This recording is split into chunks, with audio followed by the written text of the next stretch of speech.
Yang lagi rame banget seorang anak dilecehkan oleh kakeknya dan juga diperkaos oleh omnya sendiri. Nah, ketika lapor polisi, malah disuruh diselesaikan secara kekeluargaan oleh polisinya.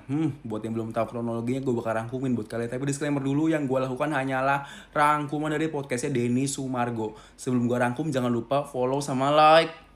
Buruan sekarang. Jadi memang si anak ini atau si korban ini dari kecil itu suka dititipin ke rumah mertuanya Bu Caca atau rumah kakek neneknya atau keluarganya si suami. Gara-gara si Bu Caca dan juga suaminya ini dua-duanya kerja, jadi sering dititipin nih. Suatu ketika wali kelasnya tuh manggil ke sekolah orang tuanya, bilang kalau misalkan si korban ini kok nggak fokus sekolahnya, udah gitu suka sakit-sakitan. Sakit si anak makin parah, akhirnya dibawalah ke rumah sakit swasta.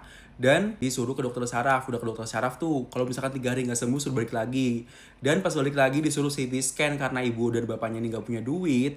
Jadi akhirnya nggak balik-balik lagi nih ke rumah sakit. Seminggu kemudian baru ada duit nih orang tuanya korban. Dan akhirnya balik lagi ke dokter saraf. Dan dokter saraf memastikan lagi apakah benar si anak ini beneran nggak pernah jatuh ataupun nggak pernah ada benturan. Nah, si ibu ini karena nggak punya duit lagi, jadi nggak bisa lanjut periksa lagi. Sakitnya si korban ini makin parah, ngomong nggak bisa, gerak nggak bisa. Bahkan kalau ngeliat orang tuh teriak-teriak sendiri. Awal ketahuannya nih, si ibu ini nggak sengaja nyenggol payudara si anaknya atau si korban.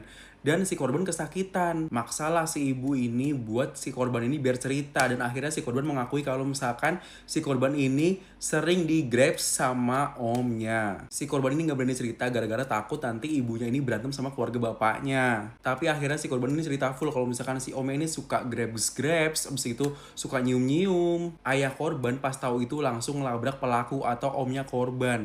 Pas awal-awal ditanya, nggak ngaku-ngaku nih si omnya ini. Pas ditampar baru ngaku. Ternyata nggak cuma grabs-grabs sama nyium-nyium, tapi juga suka telanjang depan si korban dan suruh si korban ini videoin.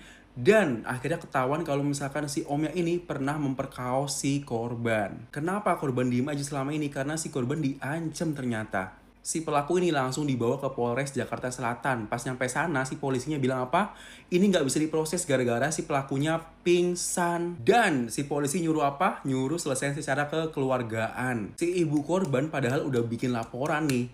Tapi sama si polisinya disuruh dicabut laporannya, ya. Si ibu korban akhirnya minta visum nih. Tapi si polisinya bilang, ibu visumnya besok pagi aja.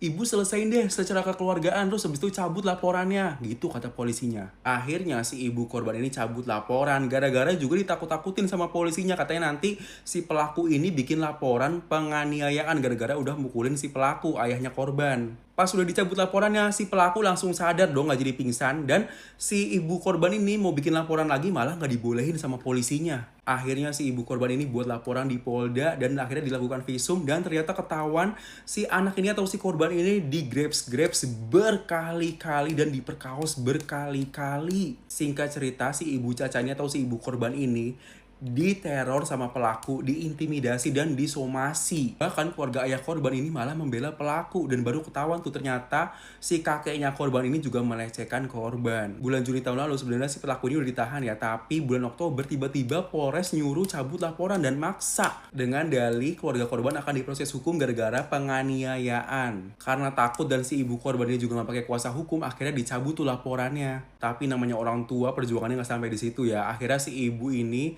dikasih tahu sama media-media buat ngeviralin kan. Pernah tuh viral videonya katanya di TikTok. Terus polisinya nyuruh take down. Segitu aja rangkuman dari gua. Semoga keluarga korban diperlancar usahanya untuk menyelamatkan korban untuk mendapatkan keadilan. Nah, kalau misalkan kalian mau lebih detail lagi langsung aja ke podcastnya Denny Sumargo. Dan jangan lupa follow sama like gua sekarang ini, buruan.